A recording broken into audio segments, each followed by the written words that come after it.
Mieux vivre au quotidien. Des conseils pratiques pour améliorer votre environnement et bien vieillir chez soi. Une chronique proposée par Laure Delas.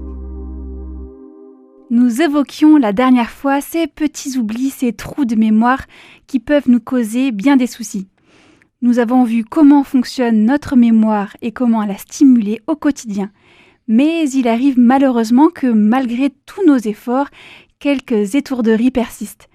Alors ce que nous allons voir aujourd'hui, ce sont des moyens concrets pour nous rappeler les choses de notre vie de tous les jours et avoir enfin l'esprit tranquille.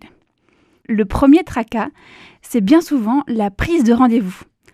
Là, il n'y a pas de secret, le mieux, c'est de noter immédiatement le rendez-vous pris dans son agenda. Version papier, version numérique, vous choisirez vos armes. Mais l'important est d'utiliser toujours le même support. En agenda papier, vous avez par exemple un modèle spécialement pensé qui s'appelle « Un nœud à mon mouchoir ». Quant au numérique, un avantage peut être de faciliter la relecture lorsque votre écriture n'est pas franchement lisible. Et puis votre smartphone ou votre tablette peut également vous rappeler vos rendez-vous à l'avance. Dans tous les cas, j'aime bien conseiller de faire un planning à la semaine qui soit bien visible chez nous. L'idée est qu'en début de semaine, on puisse noter les rendez-vous et les choses à faire pour la semaine qui arrive. Il existe des tableaux déjà tout faits sur lesquels on retrouve en général une horloge, la date du jour, un emploi du temps à remplir et un espace pour inscrire des notes ou des rappels. Mais vous pouvez également tout aussi bien vous en créer un vous-même avec un grand tableau blanc. Bon à savoir également, c'est qu'il existe des localisateurs d'objets. On trouve différents systèmes plus ou moins complexes. Le plus simple et le plus abordable consiste à avoir une télécommande à plusieurs boutons et lorsque vous en actionnez un, cela va faire sonner le récepteur que vous aurez au préalablement accroché à l'objet que vous souhaitez retrouver, vos clés par exemple.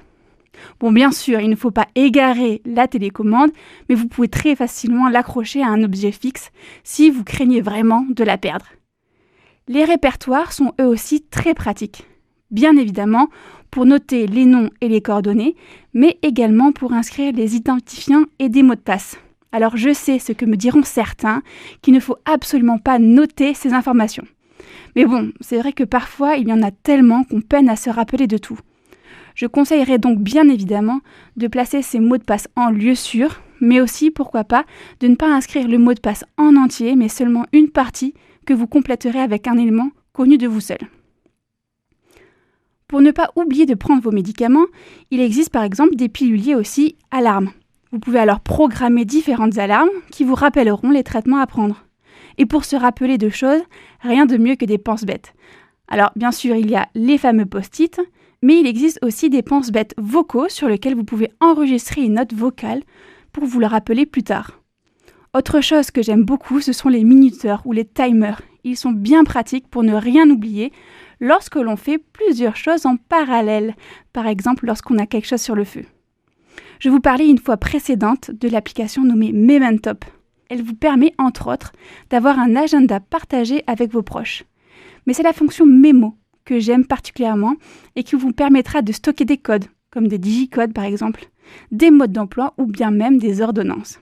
Voilà, j'espère avoir pu vous donner quelques éléments pour pallier aux petits trous de mémoire.